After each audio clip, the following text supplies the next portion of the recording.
wrestling with NXT Halloween Havoc. It was last Saturday, in Prescott Valley, Arizona, at the David Finley Toyota Center. And yeah, if you're talking about a crazy, unpredictable, wild ride of a show, this was definitely it. Definitely not expect a lot of what happened to happen, and I'm not entirely sure if it was a good thing or a bad thing. But what say you, Kaliko? What did you think was the show as a whole? Oh, that shit was shocked the shit out of me. I mean, some of it we kind of saw happen, but some of it I was like, oh shit, they actually pulled that trick. Well, let's get into it. So, Oh, it's gonna be yeah. Let's go. Let's get into it. Let's get into it because yeah. we got Javon Evans and Leon Slater defeating Mr. Iguana and La Parker in 17 minutes and 56 seconds. If I had to say one thing about this match is probably this was the worst match that I've seen all year. It's the worst match that I've seen in recent history, honestly. Nothing. Wow. I love all the guys in the match. I'm kind of thinking this La Parka. What version of La Parka are we on? The third, the fourth, the fifth, La Parka. 18th. It could be. It's not the La Parca we know. Yeah, not the that shimmy La Parka that we got in WCW. The chairman. The OG La Parca. That's the greatest La Parca. We need to do a Mount Rushmore of La Parca. But I think there's only one Mount more La Parca, which is La Parca in WCW. Motherfucker was swinging that chair like Jeff Jarrett was out here swinging guitars, so he understood the assignment. So, just to get back to what I was saying, um, I love all the guys in this match, and nothing, like, it was like wrestling a shadow, or it was like wrestling the Invisible Man. Nothing was connecting, and the things that were connecting weren't connecting the way that they needed to connect. And there's literally a spot where Javon and Iguana are supposed to have like this, run-ins with each other, and they completely miss each other entirely. It was just a really bad match. I don't think it was anybody's fault, if I'm being honest. It was not a good day in the office for these guys. Maybe the heat got to the Iguana. Who knows? La Yesca, how dare you? But what say you, Kaliko? I mean, the whole purpose of the match was to get Slater and Javon over as a tag team.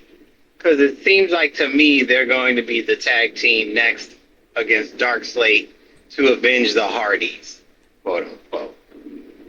So it was meant more for that, and I could see it being a bad day at the office for impromptu, right? Right. So it did what it was supposed. The result happened the result happened, and that's the main thing. How they got there was a bit wonky. So yeah, I mean it happens, right? Right. Bad day at the office, just not good chemistry. How many stars you give it?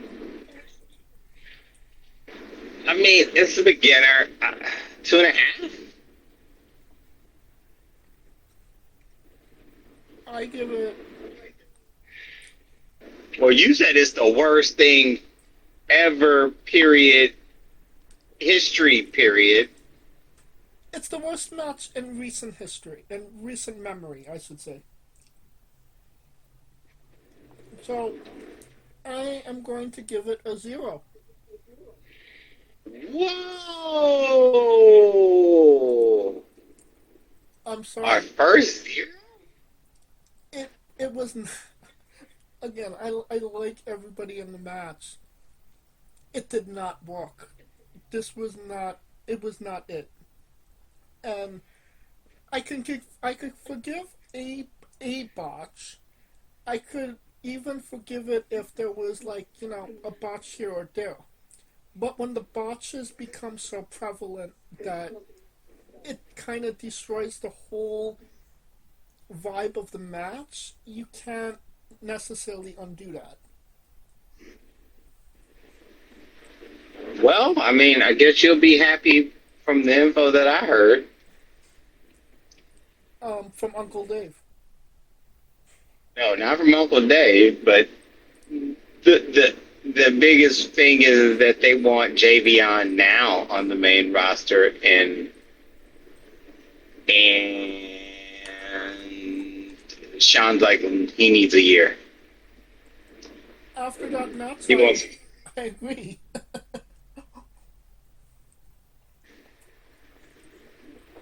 No, Javion needs to stay. Javion is not ready for prime time, in my opinion. He needs to. He needs. He's almost there, but he needs time to cook, in my opinion. A little bit more time. Yeah, Get that medium well steak. yeah.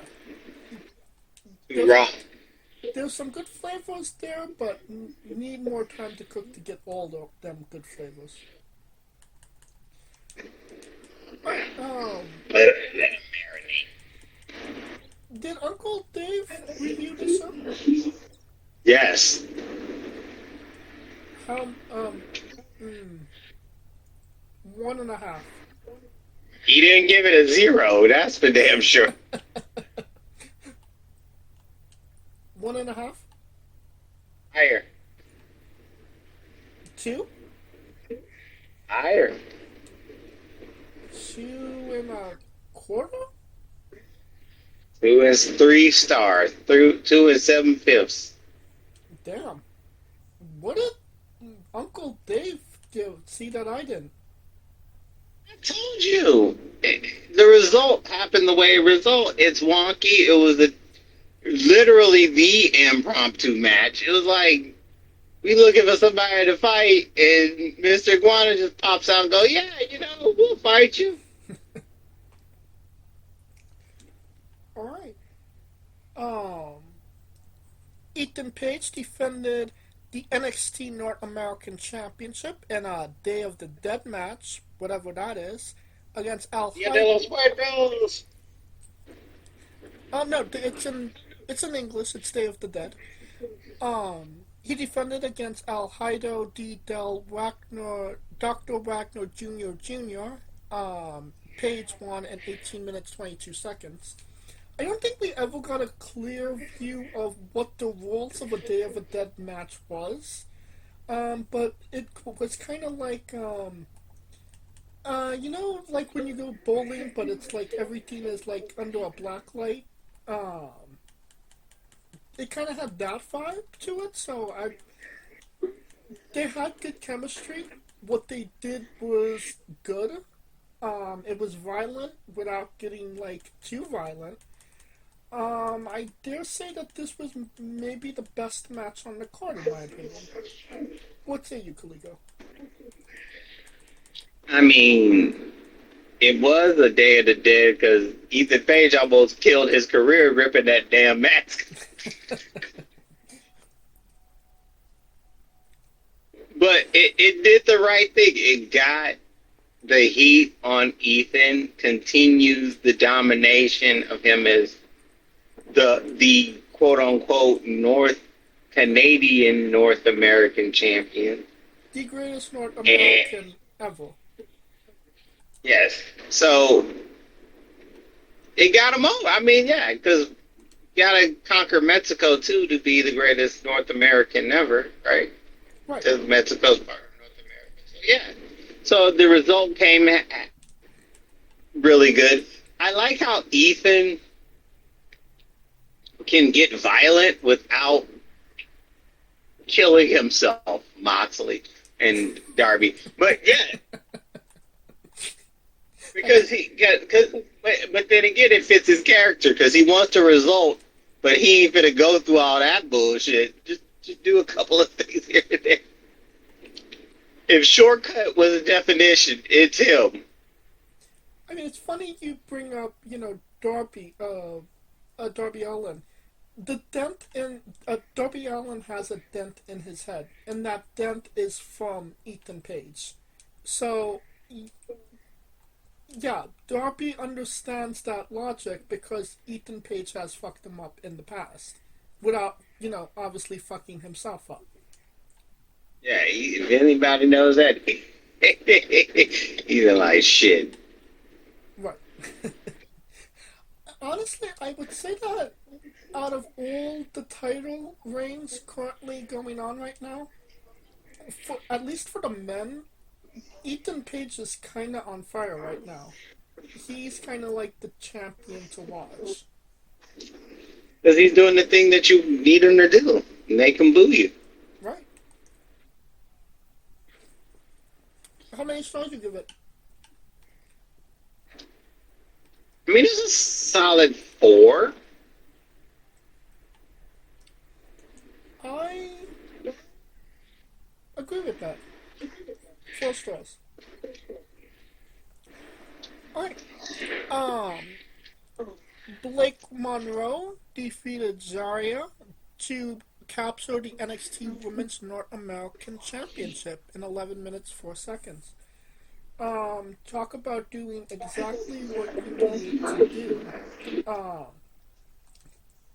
Blake Monroe is the villain that you need her to be. Zarya was that, that friend under pressure that's trying to be a good friend.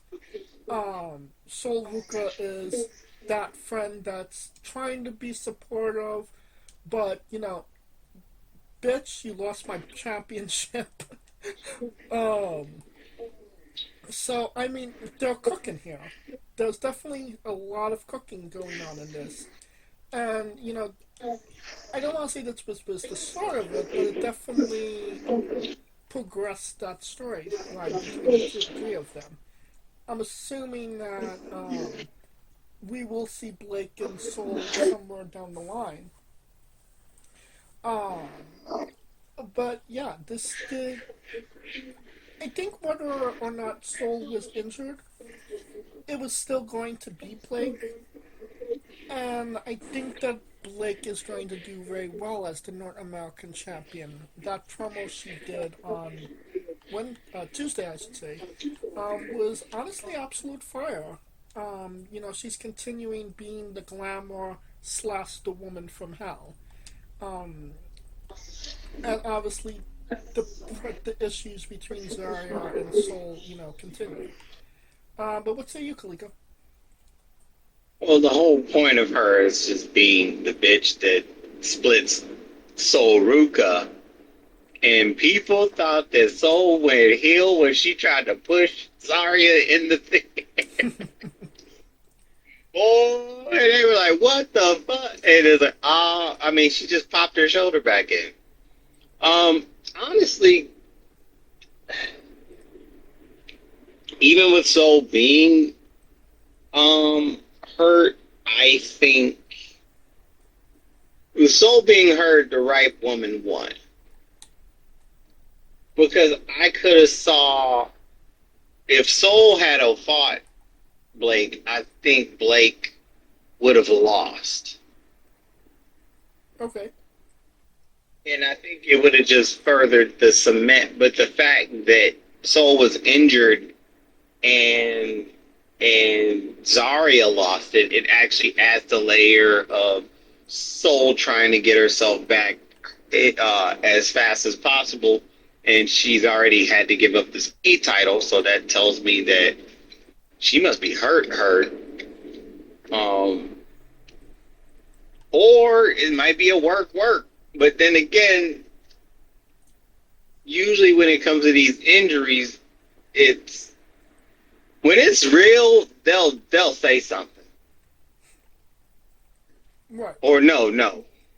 mean, yeah, when it's real, they'll say something. Big time. So that's why I don't think it is. So maybe Soul's going to turn on Zarya eventually? I mean, she started off as a heel, so it wasn't like, I feel like Zarya should go heel on Soul because Soul is over. I mean, she's over as a babyface, and I'm sorry, Zarya is not over as a face or a heel. She's kind of just little buddy to Soul, and she needs to kind of be her own person in order to get over, or she's going to get released, in my opinion. So it has to be Zarya that turns on Soul. And I mean, who is going to believe that Soul could? Obviously Zarya is a lot bigger than Soul. So I mean, you have the monster heel versus the smaller babyface.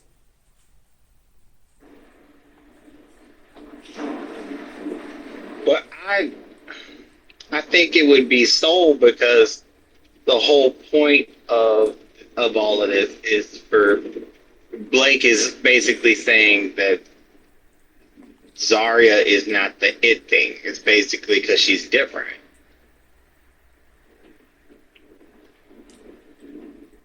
And her losing the championship just gives Soul more of a reason to leave. Yeah, more.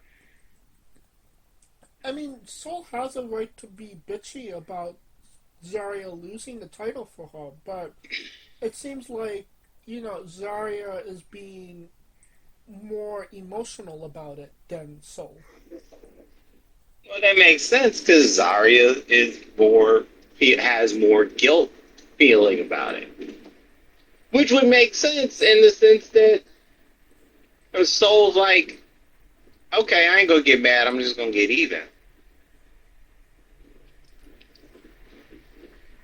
And I'm still under the impression that Zarya has to turn on Soul.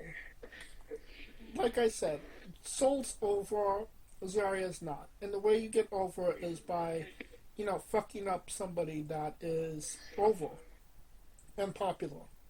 And Soul is both those things. How many how many stars do you give this one? It was a good story. Blake got the dub, which was a shocker to me. I mean, not really shocking. We kind of saw it coming. 3.5. I give it 3.5.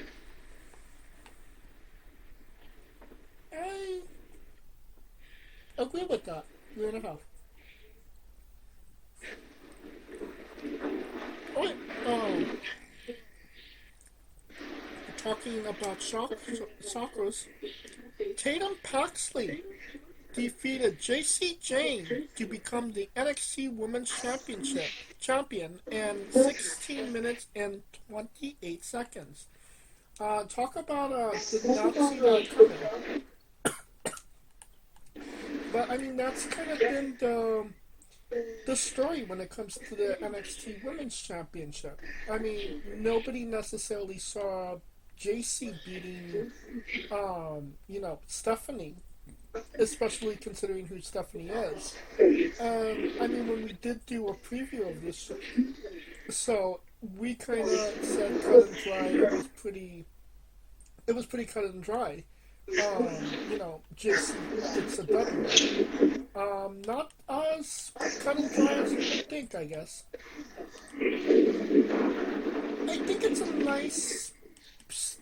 I think it was a nice surprise. It was definitely a good match, I'd say that.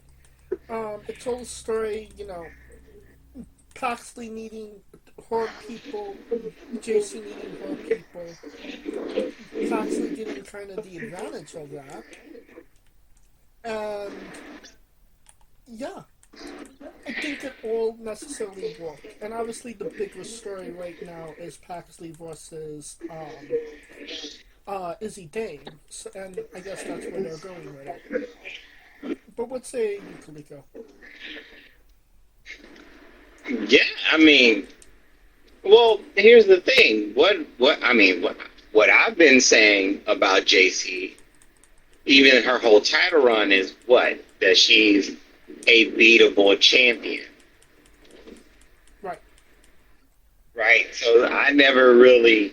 That's the biggest thing that I liked about JC is that she was a shit talker, yet she was also a beatable champ. It wasn't like a dominant reign like Hakur, right? Right. And any given night it can happen, and that night, and it just happened to be that any given night. Now it looks crazy because Tatum did it as Tatum did it as the person trying to figure out who the hell she is, right? Like that that's the crazy part. It's like, oh, she's trying to find herself, and she fucks around and finds a championship.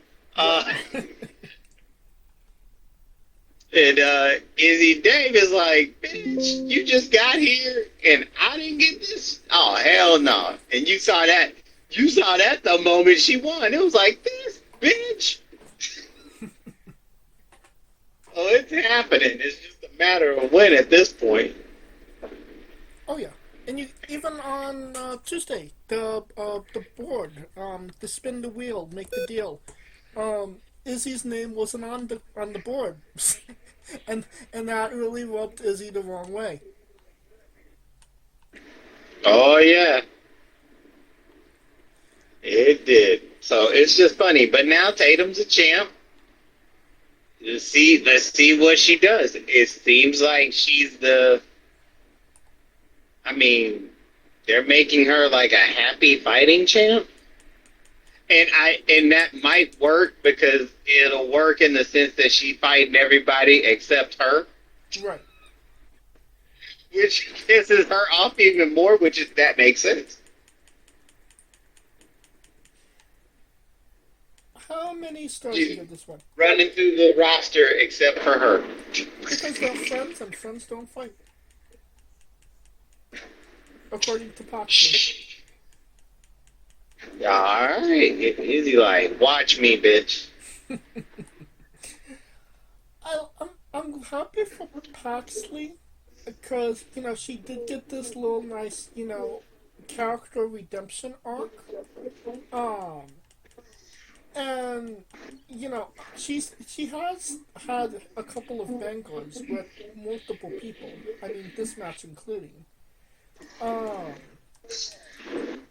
I just don't necessarily see Izzy Dane as a good challenger for her. I mean, obviously the rivalry is there. But when it comes to match quality, I don't think that it's going to be as good of a match quality as it could be, because Izzy is maybe a little bit more green than some of the other girls.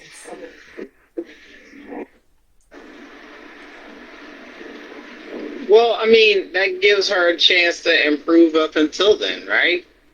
So let's just say she's doing this spin the wheel every week and it's not going, you know what I'm saying? Right. There's a litany of girls or litany of women, rather, that Tatum can get through before it gets to Izzy. That is true. I mean, it could. We don't know when Izzy's going to turn on her. Would you say... Right, and at this point, Sean and them are all on protect, and that's the other thing, because it could also prove Izzy to leave the group because everyone's trying to protect Tatum. Would you say April is going to be when we see Stand and Deliver? Dane versus Poxley?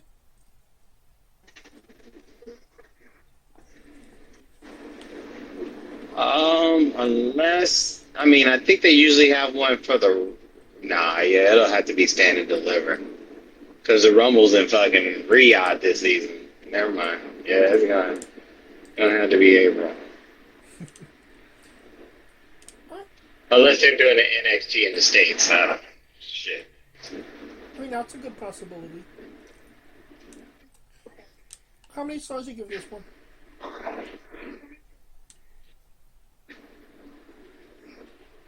It's a fucking shocker 4. A shocking 4. Because I didn't know nobody saw this shit coming. Even when Tatum got the pin, it was like a cricket. Like, oh shit. No, I agree. It was a 3.5-star match with a half a star bump because you did not see that shit coming. Did not see that shit coming at all. Was not on the bingo card. I mean, but then again, JC Jane as champion was not on the bingo card, so it kind of worked itself out. What? Balance. Balance indeed. Okay. We've in all the excitement, we forgot to do Uncle Dave for the last 2 dream matches. So let's see, which one did we not? Did we do the Day of the Dead match for Dave? No. Nope. Okay.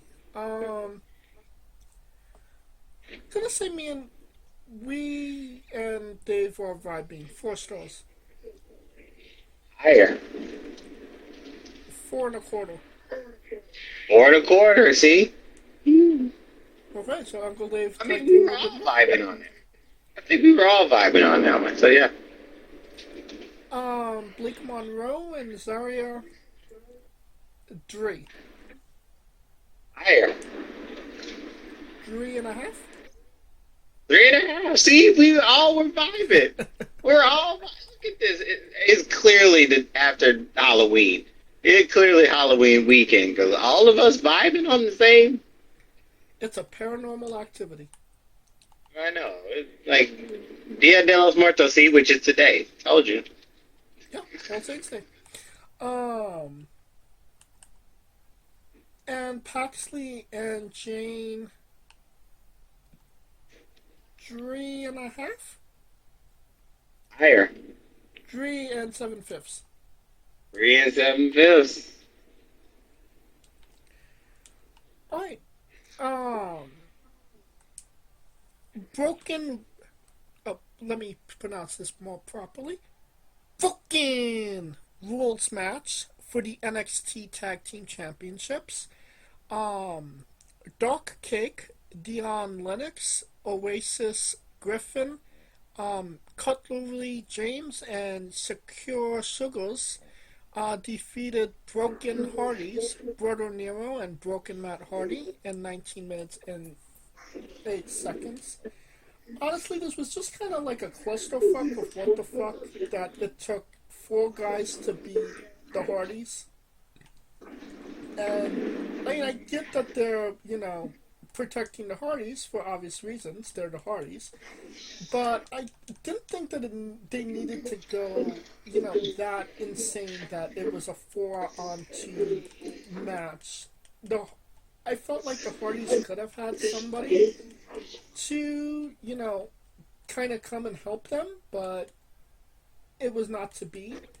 I mean, there was a couple of nice, spots in the match, crazy spots.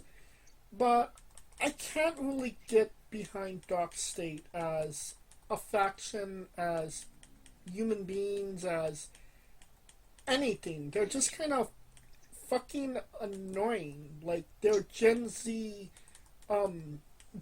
Shield. Like, they're that's what they're trying to be, and they are no Roman Reigns, Seth Rollins, or John Moxley.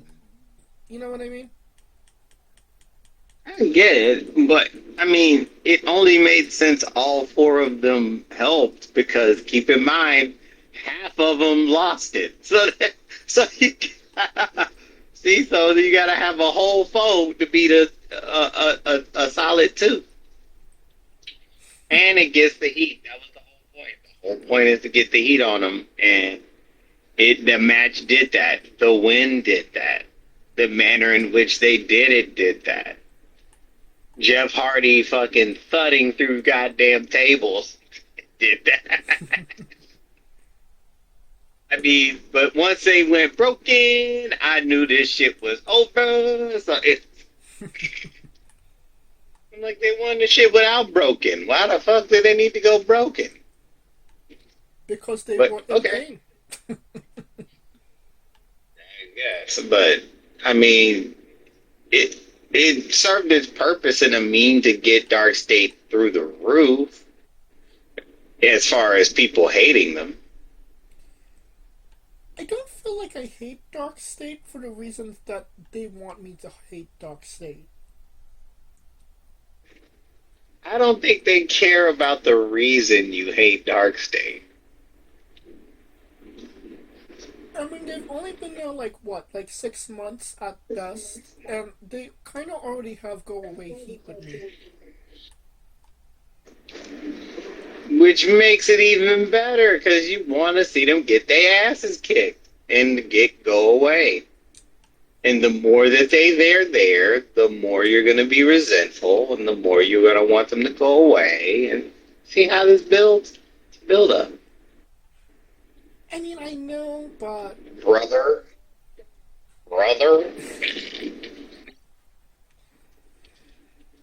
I mean, I get what you mean. I really do, but again, they're so annoying, especially the sugar guy.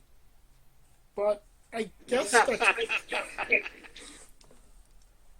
But like you said, it is kind of doing what they're supposed to do, and you want them making you hate them. So, I mean, I reluctantly agree with you on that.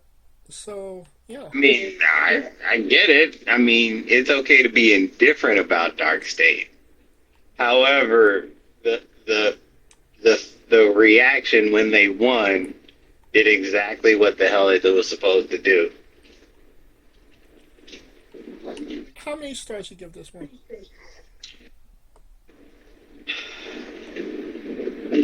It's interesting because the Hardys actually look good. And I don't want to poo-poo that.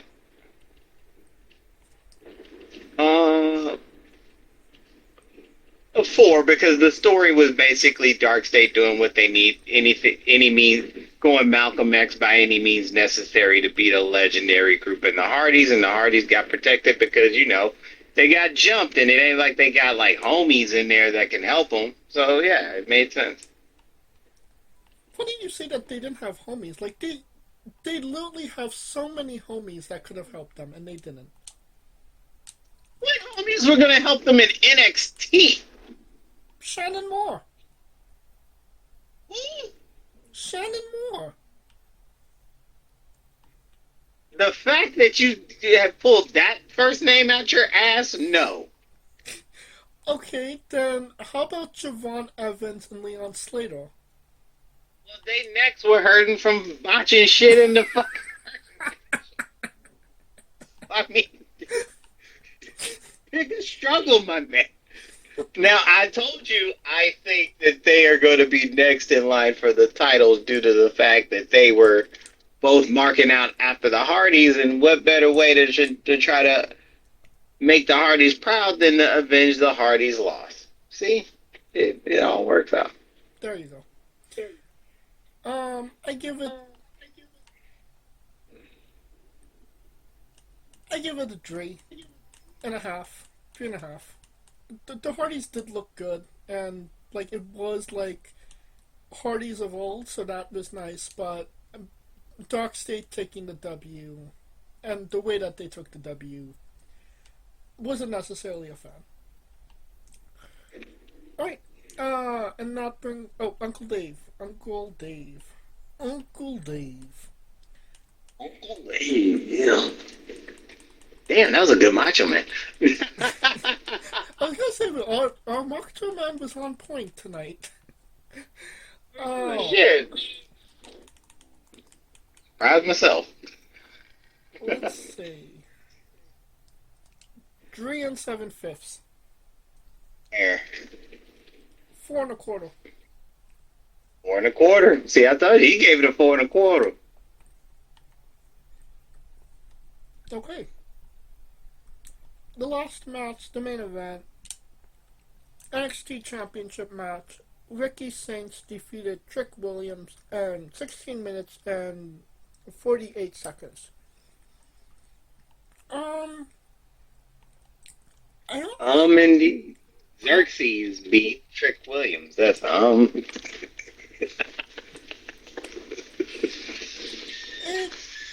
It's kind of weird, if I'm being honest, because this has kind of been the story of Ricky Saints' matches as of late. Like, he gets the shit kicked out of him, and, like, it seems like he's on the fence and he's going to lose, and then he hits, like, one random move, and he wins, and that's kind of... It's kind of out of nowhere, and he wins, and it's just like, oh, he won, rather than, yay, he won. He said, oh, he won.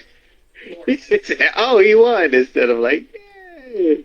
Yeah, because you're not, like, it just kind of comes out of nowhere, because he kind of hits, like, one random move, and it's over, and you're like, oh, it's over now. Like, it's over? Right. Like, you would think it would take, like, a little bit more to take down, Oba Fleming or Trick Williams, but, I mean, no. It only took those 2 moves. Clearly, Trick is not happy about that. No, he is not. I mean, I like Ricky Saints. I mean, I love Ricky Starks. Like, I feel like, Trick is firing on all cylinders right now. And it just kind of seems like Ricky is just going on his contractually obligated, NXT Championship match, if that kind of makes sense. Oh, God.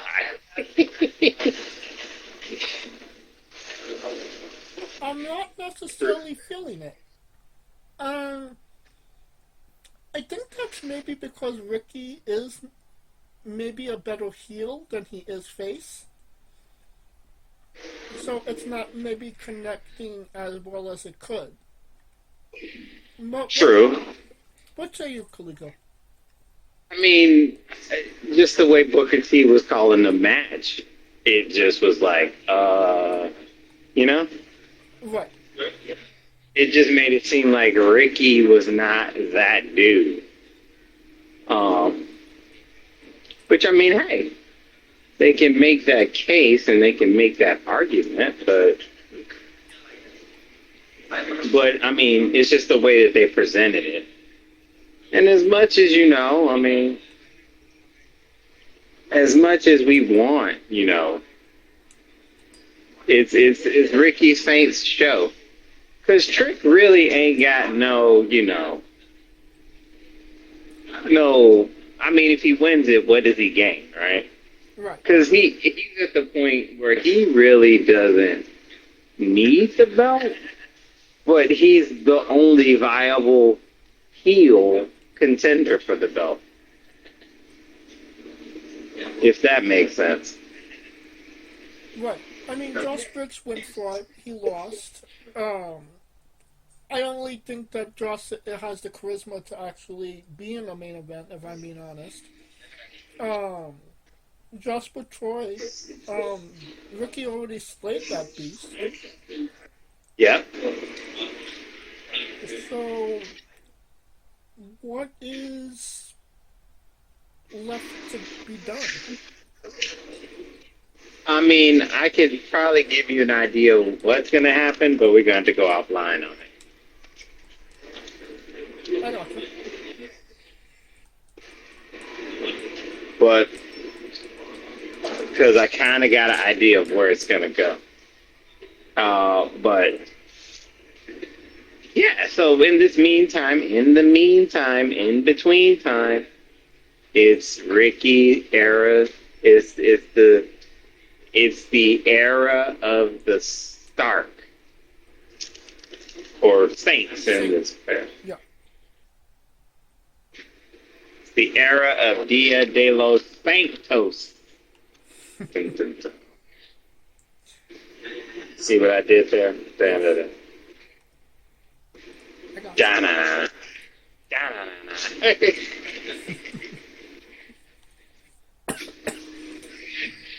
That being said, how many stars you give this? Oh my God, it was a 3. It was not the best for Ricky Saints. I mean, it wasn't his best. Because I mean, he got the win over Oba, but maybe with this last man standing match, maybe he'll get some people behind him. Let's hope that becomes the case.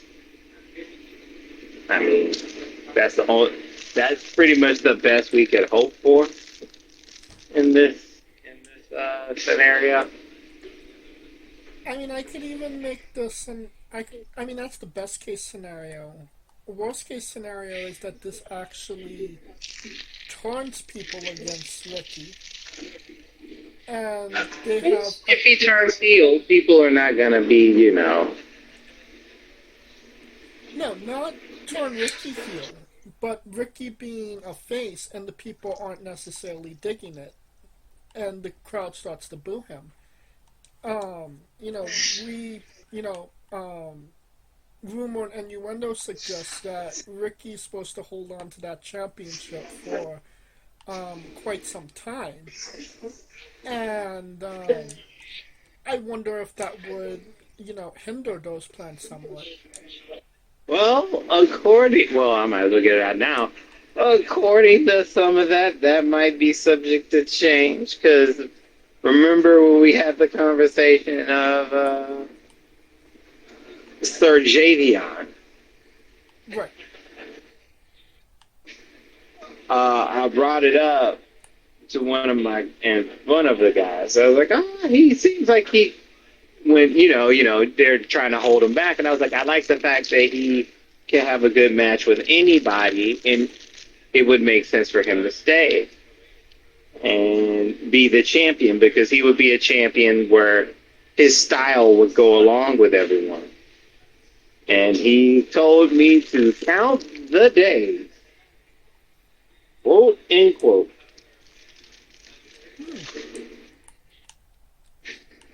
So count the days in a good way, or count the days in a hold your breath? Well, count the days is in count the days. I don't want to give it too much away. So I mean, that's kind of the route that they should have went, honestly. I mean, honestly, yeah, they should have definitely. I mean, personally, when he should have been the one to beat Oba, because that crowd was ready for it. I mean, they Dusty popped the shit out of him. Yeah, they did. They did. But hey, I mean, that's part of the game. Part of the game. Yeah, I agree. 3 stars. This match didn't really do anybody favors. I think that it got Ricky. I think it digressed Ricky rather than get him over. And, I don't think Tripp, benefited anything from the match as well, so. It just kind of was the main event because there was no really viable options. That's true. Show as a whole, thumbs up, thumbs down, thumbs in the middle. I mean, the middle. It had some hella shockers, but it also had some. The main event was like, So, yeah, you gotta. The same way AEW was that way, so was Halloween Havoc. Like we said for AEW, the good shit was good, but the bad shit was equally horrible. As bad. Or confusing, or,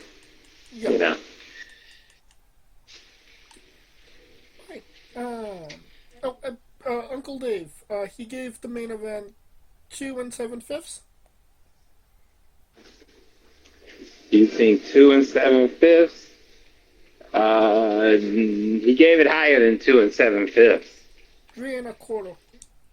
3 1/4, you cheater. I mean, if you just go by quarters and 7/5, then you're likely to get there. Alright, that will conclude our coverage of NXT Halloween Havoc. Hey folks, this is the Colossal Mike Law, and you are listening to Wrestling with Entertainment. Enjoy the show, support these guys. We appreciate it very much. We'll see you at ringside.